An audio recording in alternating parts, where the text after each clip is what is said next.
4 in the NBA for the Magic and the Hawks. The Magic were playing in a pretty good rhythm, David. That's Shea had it knocked away by Wagner, but he gets it back. Gets it out to Okongwu. 3-point shot is good. So, how you doing, ATL Kool-Aid drinkers? You get this video, hit the notification bell, leave a comment if it's your first time, subscribe. This is the day after the game commentary. Concerned about picking up an early foul. He's never fouled out of an NBA game. And in the first quarter, I'm looking at the Hawks. They started in 5. It was Trae Young, Richard Shea, Double O, Dyson, and Zach. Let me see. Starting 5, Trae Young, Dyson Daniel, Zach and Richard Shea, Mo G, and Okongwu. That's your starting 5. putting size on it. So we doing pretty good. We leading the game 9-6. We making it a little tough for them. Still doing pretty good with Moji and Zach in the floor. So it's actually going back and forth. Now Coach took Zach and Moji out of the game. Now they starting to pull away now. Starting to pull away. We still got a little size. He put Big Cretcher in. Down by 4 with Big Cretcher them in the game. So they moving a little bit. Now Coach took and put T-Man and Caris LeVert on the floor. Now they pulling away. They up by 5 now.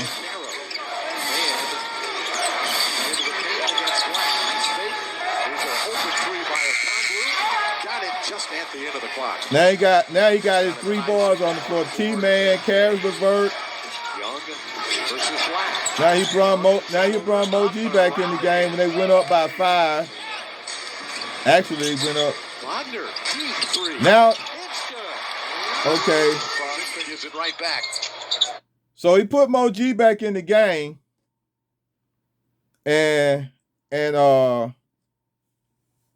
we end up tying. We end up coming back down from that 5 down, and we end up tying the game 27-27 at the 11:25 mark.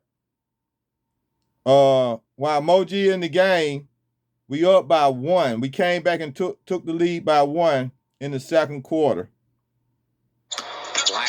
Challenging game. Count it. And the foul. And no resistance. Black shoots across court. 3-point shooting. Houston. Good. And the foul. Niang lets one fly again. No good.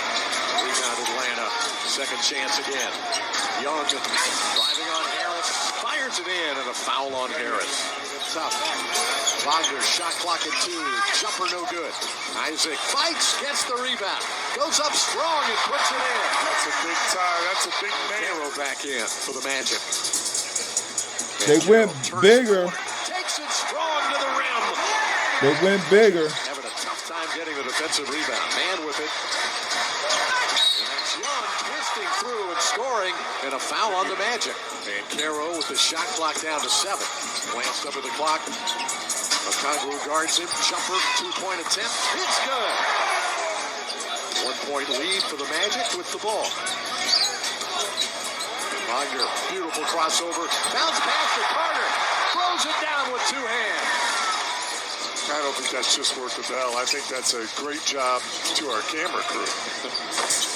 And a 3 by Okongwu. So every time Coach put length on the floor, like he brought Okongwu, now he brought Vic Krejci back in the game, took Niang out the game, and now we back in the game. We actually went up 50-49 at the 6:18 minute mark in the second quarter with Vic Krejci on the floor. The Magic got it back, and Caro got it, number 3.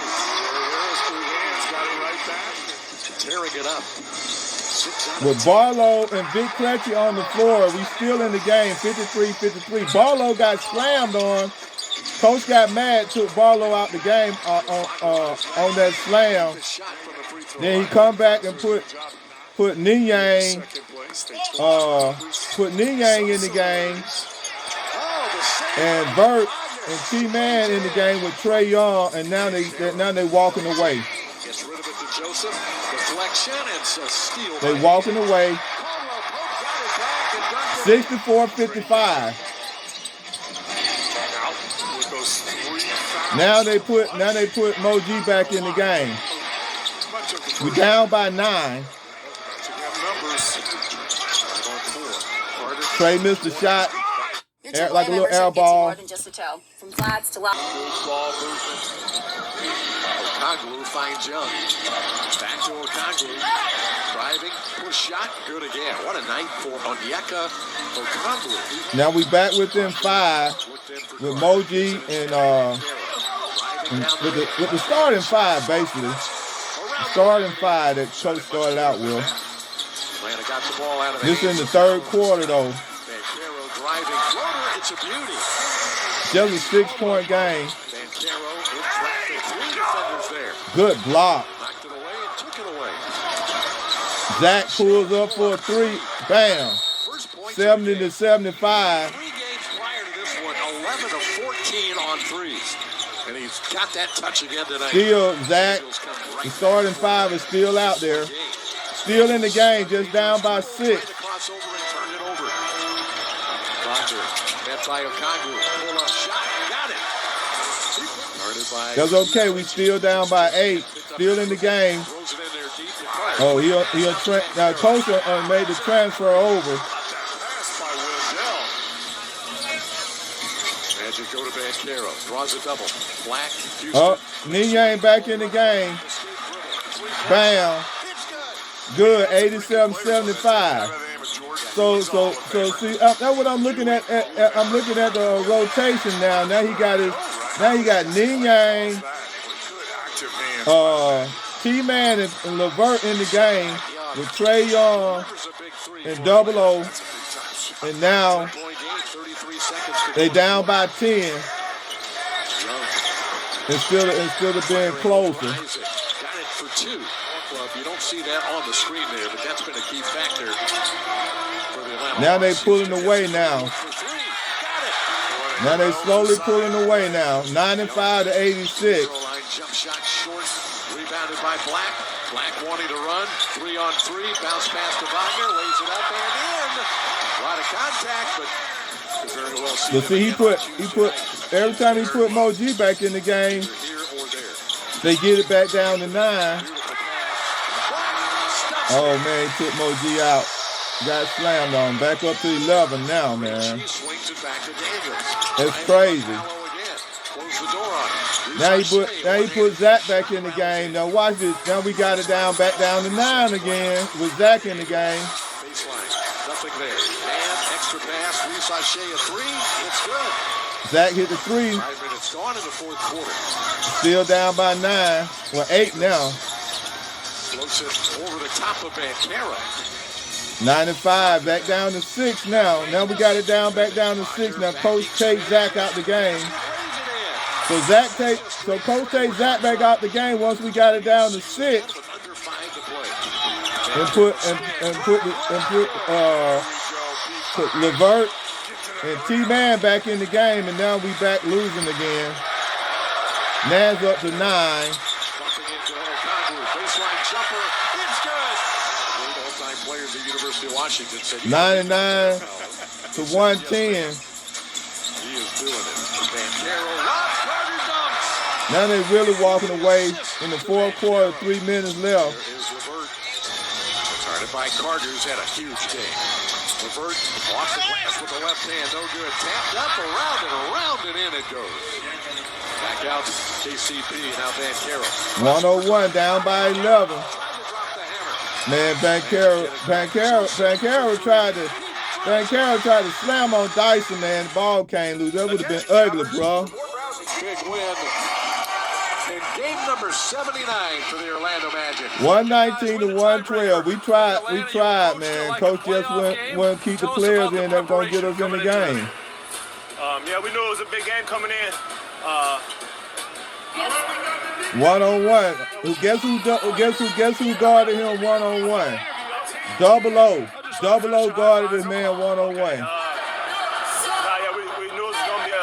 And who coach put double O on? Where the standings are at, so we said, like you said, treat it like a playoff game. How about the job you did defensively, especially in the second half? That's what it's going to take in the playoffs. What changed here at halftime? I think just a concerted effort to, limit their opportunities. They're a high-power offense, and so we had to really lock in on defense, and we did a good job. Follow your 30 points a game the last 15. What are defenses throwing at you, and how are you reacting to that here during this run? They're throwing everything. Today they tried to guard me straight up, and I like it when I get guarded one-on-one, and so I just wanted to take advantage early, and then start making plays for my teammates.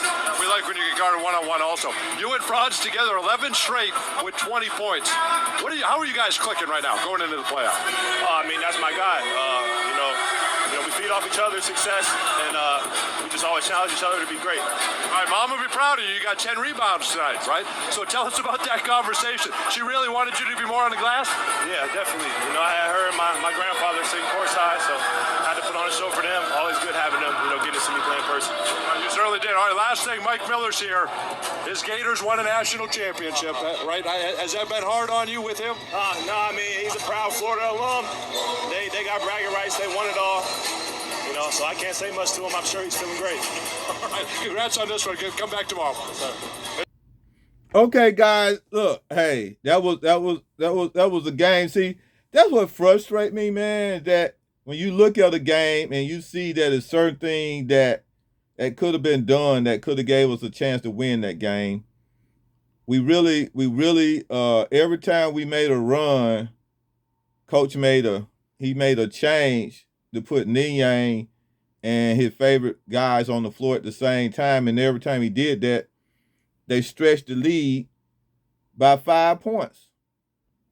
By 4 or 5 points. We with the starting 5 on the floor, it kept it. A couple of times we took the lead with those guys on the floor.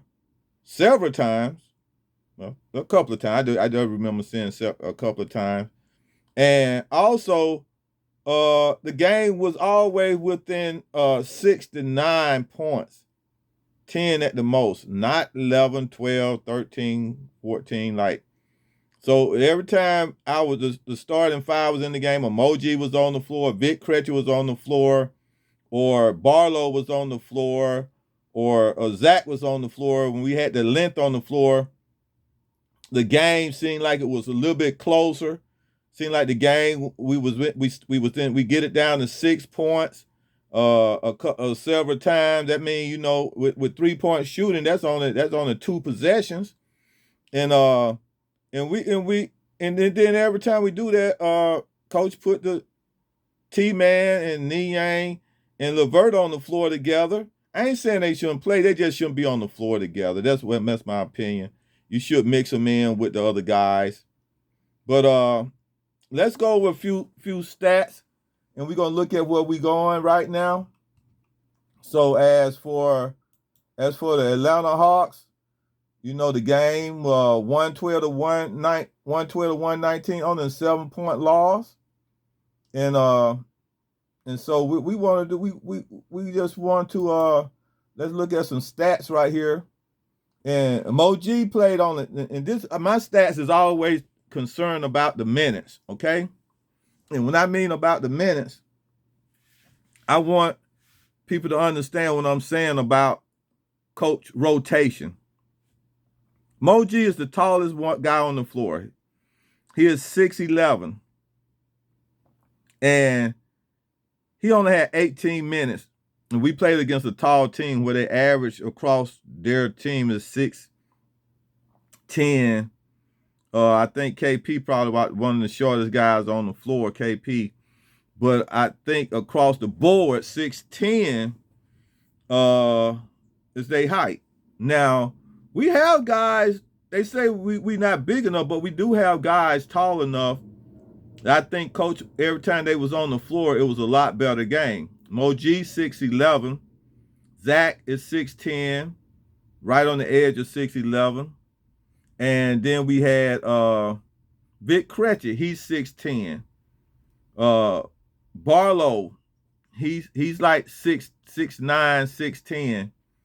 So we have the guys on the bench to participate, but they try to say they too young and all that kind of stuff. Who cares, man? They participate. See, the thing is that now when you play Terrence Mann, he's 6'4", Levert 6'6", and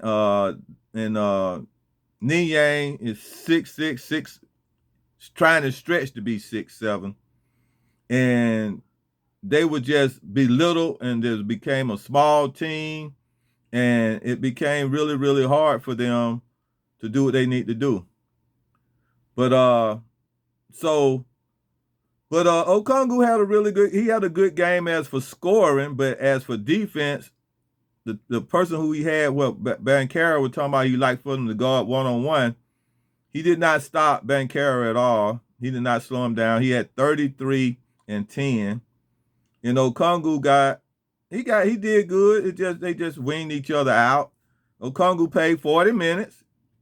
Played a long time. He played a lot of minutes because coach was not willing to take him out and play Barlow in that center spot, in the rotation of that center spot. So, but he ended up playing. He had 30 points and 14 rebounds. He had 27 in the last game. So, whatever coach is doing for him, and with him hitting his threes, is helping him get his scoring up. Our complaint is always about his defense. Defense, man, it takes defense to win basketball games too. It can't be all offense. So it take a combination of defense and offense. You can't be heavy on either side. You can't be all defensive player and can't score. And you can't be an all offensive player and can't play defense. Well, as a team, I'm saying, because you got certain players, you can't have all players on the floor. Trae Young is a liability on defense, but he is a scoring machine if you allow him to use more of his energy in that as a scoring machine, and he can get you those scores up. I would love to see Trae Young start to average up his scoring up to about 30 to 40 points a game, like what his dad taught him how to do as he was coming out of high school or college or whatever. But as for the standing right now, man, this is where we at. This is what we need to know right here. The standings is that the Atlanta Hawks is in the 8th spot. Orlando, who we just played, they 39 and 40. If we would have won this game, we would have been tied. It would have been 38. We would have been 38. They would have been 38. 38 and 41. We would have been 38 and 42, which they still would have been in that 7th spot because they would have been up like a half a game or whatever because of the win-loss position.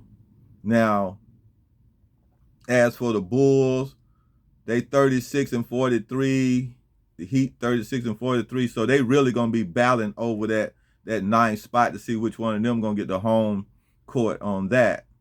Now, there's a very slim chance that if we don't win the next at least 2 out of 3 of these games, we could easily end up and fall into the 9th spot. I don't know if we can fall all the way to the 10th spot, but there's a very possibility for us to fall into that 9th spot.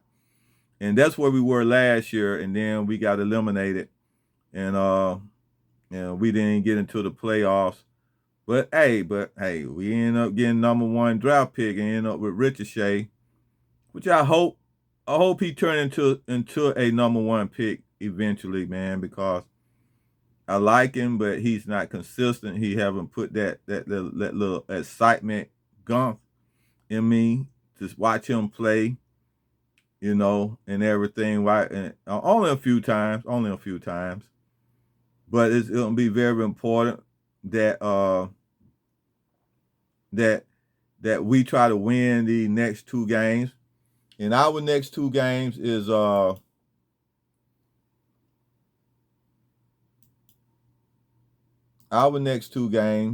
It's going to be the Boston Nets. It's going to be Brooklyn Nets. Sorry, the Brooklyn Nets. And we're going to play them in Brooklyn. And then the next one is going to be the 76ers. We're going to play them in Philly. And then we're going to come home and play the Magic again. Okay? Now, as for the Magic, their games, as for the Magic, their game is going to be a little difficult. They still got some tough games to play. The Magic got to play the Celtics at home. Then they're going to have to travel to Indiana and play the Pacers in Indiana, which is going to be, I don't know if them teams going to rest anybody. I don't know if the Pacers going to rest anybody to get ready for the playoff. But there's a possibility that they can lose one of these games, you know. And if we could win all three of the games, then we'll be in good shape. But there's a possibility that they can lose one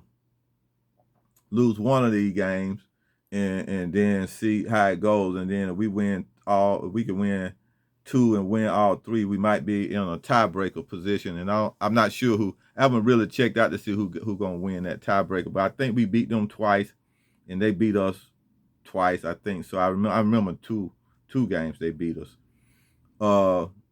As for the Bulls, they're gonna play each other tonight, and so by playing each other tonight, what's gonna happen? One of them gonna rub each other out. They're gonna actually be playing tonight for that 9th and 10th spot, like I said. But both of them got two easy games going to the end. And so there's a possibility that we could slide down to that 9th spot if we don't really come out and play basketball. But I want to say to y'all guys, you see I got my mask on here.